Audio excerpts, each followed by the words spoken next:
The UN says a fifth peacekeeper has been wounded by gunfire in southern Lebanon as dozens of nations condemn recent attacks on UN workers.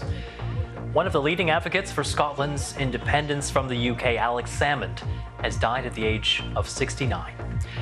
Kamala Harris releases her medical records, accusing her Republican rival of a lack of transparency for not doing the same.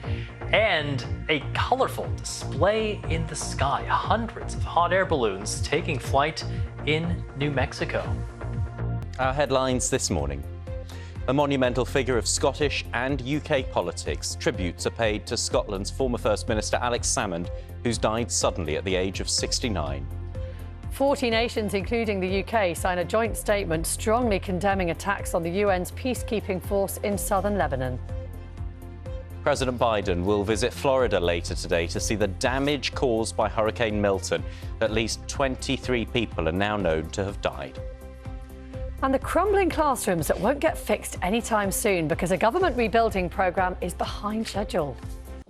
Right now, at 6:25, let's have a look at today's papers, and many lead with tributes to the former Scottish First Minister Alex Salmond, who's died at the age of 69. The Telegraph has this picture of Mr Salmond on its front page, and a quote from Sir Keir Starmer, who's described him as a monumental figure.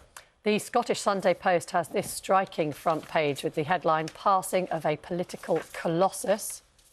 The Observer leads on the Prime Minister stepping into a cabinet row, as it describes it, to rescue global summit, following comments about P&O ferries by the Transport Secretary Louise Haigh. And The Sun focuses on the upcoming series of the television show I'm a Celebrity, Get Me Out of Here. It says Colleen Rooney, who's been in the spotlight over a high-profile court case against Rebecca Vardy, she is going to join the jungle in what they say is the biggest deal in the show's history. The paper reports she could earn £1.5 million. Now, they're never explicit, I don't think, about which each of those contestants, how much they actually earn. So that's a very kind of vague figure that's been thrown out there. Yeah. And it hasn't been absolutely confirmed by ITV that she's taking part either, but you'd think The Sun probably has quite a good steer on that. Yeah, so, I mean, I imagine that they must have some way of calculating it, but they don't. You never know how they've reached that figure. But yeah, I mean, it's all publicity for the show, isn't it? They think she'll be a big draw. Bands and singers are playing half as many gigs in the UK on an average tour as they did in the 1990s.